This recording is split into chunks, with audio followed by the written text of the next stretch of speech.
संदीप ने अपनी माँ के कहने पर गांव में शादी कर ली थी। लड़की का नाम था सुनीता। माँ का कहना था एकदम मॉडर्न बहू नहीं होनी चाहिए, लेकिन उन्हें नहीं पता था कि गांव से आने वाली बहू सुंदर सुशील तो होगी और उसको गांव से बाहर भी निकाल लाएंगे, लेकिन उसके अंदर का गांव कैसे बाहर निकलेगा। शादी के कुछ दिन बाद, माँ टिफिन तो देना जरा। बेटा अब तो स्कूल नहीं ऑफिस जाता है, माँ से नहीं अपनी बीवी से टिफिन मांगा कर।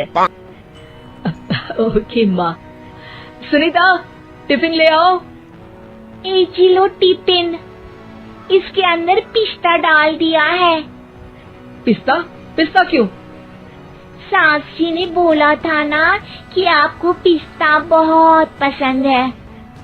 ओहो, मैंने पिस्ता नहीं पास्ता बोला था, पास्ता।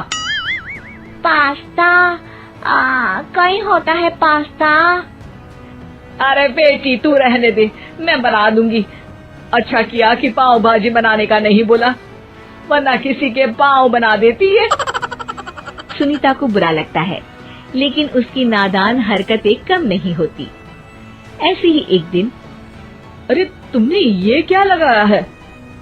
अरे आप वो फूस फूस करके लगाते हैं ना, वही। डियो? का दियो? किसको दियो? अरे वही ना जिससे खुशबू आती है। हाँ सही पकड़े हैं। अच्छा लेकर तो आना। कौन सा डियो लगाया तुमने? अभी लेकर आते हैं जी। संदीप की बात मानकर सुनीता अंदर से खुशबू वाला फुसफुस लेकर आती है। OMG! OMG मतलब ओ माय गणेश ना। अरे OMG छोड़ो, और ये खुशबू वाला फुसफुस की बात कर रही थी तुम? हाँ इसी की, फिर से सही पकड़े हैं। अरे देवी, लेकिन आप सही नहीं पकड़े हैं, ये डियो नहीं है। डियो नहीं है तो क्या लियो है?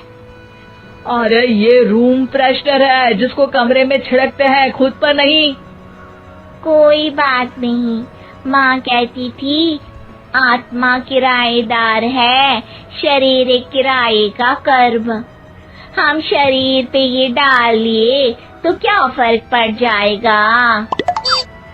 अरे बहू, ओ बहू, मेरे लिए फल तो ले आ, फिर मैं बाजार जाऊंगी। सुनीता अपनी सास के लिए फल लेकर आती है। अरे बेटा, पपीता, तरबूज और सेब फल ऐसे कैसे खा लूं? काट कर तो ले आ।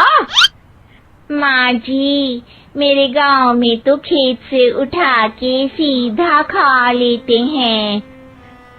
अरे ये तेरा गांव नहीं है ना। अरे संदीप, तू ही कुछ समझा देना इसको बेटा। मैं कैसे समझाऊं माँ, ये तो माइक्रोवेव को भी भट्टी बोलती है। कल मैंने बोला हाय कैसी हो, तो बोलती है किसी को हाय नहीं लगानी चाहिए। अरे सुनीता, तेरा क्या होगा? अभी तो कैसे बताऊं माँ जी, अभी हम कुछ करेंगे फिर पता चलेगा क्या होगा, लड़का या लड़की। हे भगवान, कहाँ से आ गई है? रामपुर से जी, आप ही तो लेकर आए थे मुझे। अरे मुझे माफ कर दो। पहले कोई गलती तो करिए जी, आपकी तो सारी गलती माफ कर देंगे हम। हाँ अरे बहू, मेरी बात सुन। फल यानी कि फ्रूट जब भी लाए ना तो काट कर लाना, ठीक है? जी ठीक है माँ जी, फल यानी फ्रूट यानी काट के लाऊंगी। सुनीता रोज ही कोई ऐसी हरकत कर देती जिसकी वजह से उसे घर में दो बातें सुननी पड़ती। एक दिन, माँ मेरे बॉस घर पर आने वाले हैं शाम को, उनका बर्थडे है, फैमिली साथ नहीं रहती उनके, तो यही पार्टी कर लेंगे। उनको अच्छा लगा तो शायद मेरा प्रमोशन भी हो जाएगा। मैं ना फ्रूट केक लाकर फ्रिज में रख दूंगी और तेरे साथ आज खाना मैं बनाऊंगी, ताकि जब साहब आए तो खाने में कोई गड़बड़ ना हो। शाम को जब सारी तैयारियां हो जाती है, संदीप के साथ बड़े साहब भी घर आते हैं। फ्रूट केक तो ले आना बहू, फिर खाना खाएंगे। अरे इस सब की क्या जरूरत थी, आपने बुलाया वही काफी है। सर, आपका परिवार शहर में नहीं है तो हम ही आपके परिवार जैसे हैं सर। इतने में ही सुनीता फ्रूट केक लेकर आती है और बड़े साहब की टेबल पर रख देती है, और जैसे ही केक के ऊपर का बॉक्स हटाती है, ओह, ये क्या है? केक तो कटा हुआ है, मैं तो ऐसा नहीं लाई थी। आप मुझे शाबाशी दे सकती है माँ जी, मैंने ही केक काट दिया।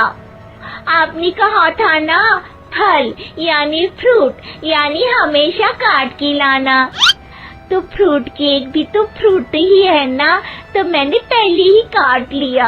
हूँ ना मैं समझदार। अरे बहू, ये क्या किया? केक हमेशा वही काटता है जिसका जन्मदिन होता है। तुझे एक बात भी समझ नहीं आती, एक नंबर की बेवकूफ है। पूरा माहौल बिगड़ चुका था। संदीप को लगने लगा था कि साहब उसे प्रमोशन तो दूर की बात है, कहीं डिमोशन ना दे दे, लेकिन साहब बीच में ही बोल पड़ते हैं। अरे कोई बात नहीं, ये इनकी बेवकूफी नहीं है, इनका भोलापन है। बेटा आप कहाँ से हो? रामपुर गांव से। अरे वाह, गांव से? फिर तो आपके गांव में ताजे फल और सब्जियां मिलते होंगे। हाँ, सही पकड़े हैं, हम तो काटते भी नहीं, सीधा खा लेते हैं। मैं ना एक बार तुम्हारे गांव घूमने जरूर चलूंगा। क्यों संदीप, ले चलोगे ना? मुझे गांव घूमना बहुत पसंद है। बस फिर क्या था, संदीप और सास दोनों खुश हो गए, क्योंकि साहब को सुनीता ने गांव की बात करके खुश कर दिया था। अब संदीप का प्रमोशन पक्का था।